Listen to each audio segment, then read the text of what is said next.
आप देख रहे हैं कृष्ण भक्ति चैनल। कृष्ण भगवान द्वारा किए गए कर्म के बारे में एवं श्रीमद् भगवद गीता के विषय में विचारों जानने के लिए एवं वीडियो को देखने के लिए हमारी चैनल को अभी लाइक करें, कमेंट करें और सब्सक्राइब करें। पहला अध्याय अर्जुन विषाद योग। भगवान श्री कृष्ण ने अर्जुन को निमित्त बनाकर समस्त विश्व को गीता के रूप में जो महान उपदेश दिया है, यह अध्याय उसकी प्रस्तावना रूप है। उसमें दोनों पक्ष के प्रमुख योद्धाओं के नाम गिनाने के बाद मुख्य रूप से अर्जुन को कुटुंबनाश की आशंका से उत्पन्न हुए मोहजनित विषाद का वर्णन है। धृतराष्ट्र बोले, यह है संजय, धर्मभूमि कुरुक्षेत्र में एकत्रित युद्ध की इच्छा वाले मेरे पांडु के पुत्रों ने क्या किया। संजय बोले, यह उस समय राजा दुर्योधन ने व्यूहर्षनायुक्त पांडवों की सेना को देखकर और द्रोणाचार्य के पास जाकर यह वचन कहा, हे आचार्य, आपके बुद्धिमान शिष्य द्रुपद पुत्र धृष्टद्युम्न के द्वारा व्यूहाकार खड़ी की हुई पांडुपुत्रों की इस बड़ी भारी सेना को देखी। इस सेना में बड़े बड़े धनुषों वाले तथा युद्ध में भीम और अर्जुन के समान शूरवीर सात्यकी और विराट तथा महारथी राजा द्रुपद, धृष्टकेतु और चेकितान तथा बलवान काशीराज, पुरुजित, कुंतीभोज और मनुष्यों में श्रेष्ठ शैब्य, पराक्रमी युधामन्यु तथा बलवान उत्तमौजा, सुभद्रा पुत्र अभिमन्यु और द्रौपदी के पांचों पुत्र, ये सभी महारथी हैं। हे ब्राह्मण श्रेष्ठ, अपने पक्ष में भी जो प्रधान है उनको आप समझ लीजिए। आपकी जानकारी के लिए मेरी सेना के जो सेनापति हैं उनको बतलाता हूँ। आप द्रोणाचार्य और पितामह भीष्म तथा कर्ण और संग्रामविजय कृपाचार्य तथा वैसे ही अश्वत्थामा, विकर्ण और सोमदत्त का पुत्र भूरिश्रवा और भी मेरे लिए जीवन की आशा त्याग देने वाले बहुत से शूरवीर, अनेक प्रकार के अस्त्रों शस्त्रों से सुसज्जित और सब के सब युद्ध में चतुर हैं। भीष्म पितामह द्वारा रक्षित हमारी वह सेना सब प्रकार से अजेय है और भीम द्वारा रक्षित इन लोगों की यह सेना जीतने में सुगम है।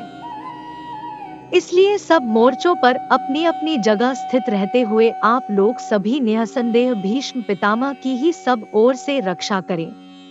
कौरवों में वृद्ध बड़े प्रतापी पितामह भीष्म ने उस दुर्योधन के हृदय में हर्ष उत्पन्न करते हुए उच्च स्वर से सिंह की दहाड़ के समान गरज कर शंख बजाया। इसके पश्चात शंख और नगारे तथा ढोल, मृदंग और नरसिंहे आदि बाजे एक साथ ही बज उठे। उनका वह शब्द बड़ा भयंकर हुआ। इसके अनंतर सफेद घोड़ों से युक्त उत्तम रथ में बैठे हुए श्री कृष्ण महाराज और अर्जुन ने भी अलौकिक शंख बजाए। श्री कृष्ण महाराज ने पांचजन्य नामक, अर्जुन ने देवदत्त नामक और भयानक कर्म वाले भीमसेन ने पौंड्र नामक महाशंख बजाया।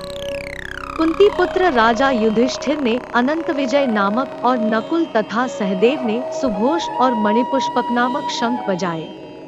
श्रेष्ठ धनुष वाले काशीराज और महारथी शिखंडी और धृष्टद्युम्न तथा राजा विराट और अजेय सात्यकी, राजा द्रुपद और द्रौपदी के पांचों पुत्र और बड़ी भुजा वाले सुभद्रा पुत्र अभिमन्यु, इन सभी ने, हे राजन, सब ओर से अलग अलग शंख बजाए और उस भयानक शब्द ने आकाश और पृथ्वी को भी गुंजाते हुए धार्तराष्ट्रों के अर्थात आपके पक्ष वालों के हृदय विदीर्ण कर दिया। हे राजन, इसके बाद कपिध्वज अर्जुन ने मोर्चा बांधकर डटे हाय धृतराष्ट्र संबंधियों को देखकर उस शस्त्र चलाने की तैयारी के समय धनुष उठाकर ऋषिकेश श्री कृष्ण महाराज से यह वचन कहा, हे अच्युत, मेरे रथ को दोनों सेनाओं के बीच में खड़ा कीजिए।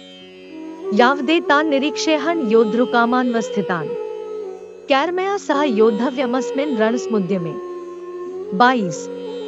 और जब तक कि मैं युद्ध क्षेत्र में डटे हुए युद्ध के अभिलाषी इन विपक्षी योद्धाओं को भली प्रकार देख न लूं कि इस युद्धरूप व्यापार में मुझे किन किन के साथ युद्ध करना योग्य है, तब तक उसे खड़ा रखिए। 22। दुर्बुद्धि दुर्योधन का युद्ध में हित चाहने वाले जो ये राजा लोग इस सेना में आए हैं, इन युद्ध करने वालों को मैं देखूंगा।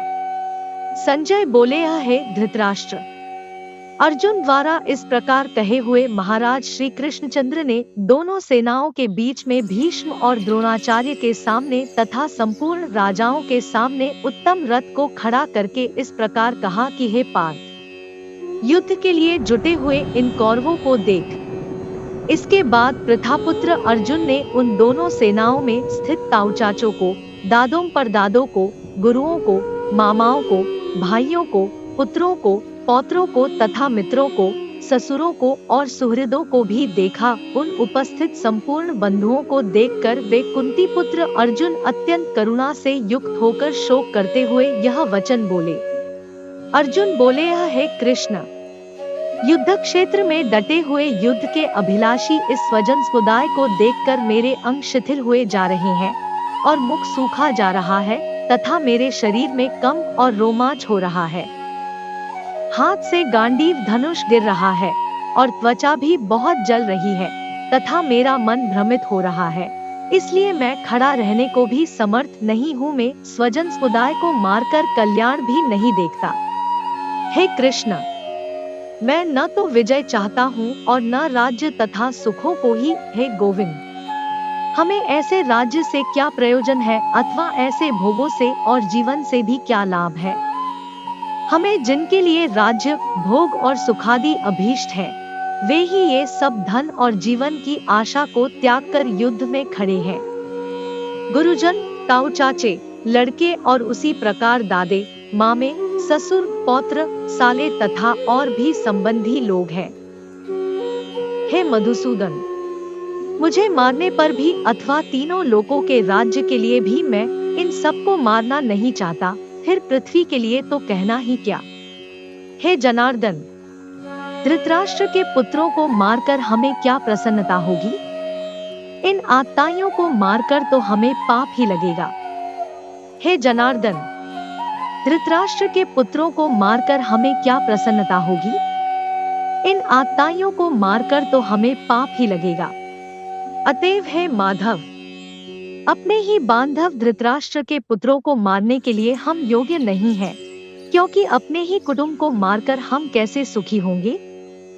यद्यपि लोभ से भ्रष्टचित्त हुए ये लोग कुल के नाश से उत्पन्न दोष को और मित्रों से विरोध करने में पाप को नहीं देखते, तो भी हे जनार्दन, कुल के नाश से उत्पन्न दोष को जानने वाले हम लोगों को इस पाप से हटने के लिए क्यों नहीं विचार करना चाहिए। कुल के नाश से सनातन कुल धर्म नष्ट हो जाते हैं। धर्म के नाश हो जाने पर संपूर्ण कुल में पाप भी बहुत फैल जाता है। हे कृष्ण, पाप के अधिक बढ़ जाने से कुल की स्त्रियां अत्यंत दूषित हो जाती है, और हे वार्ष्णेय, स्त्रियों के दूषित हो जाने पर वर्ण संकर उत्पन्न होता है। वर्ण संकर कुलघातियों को और कुल को नरक में ले जाने के लिए ही होता है।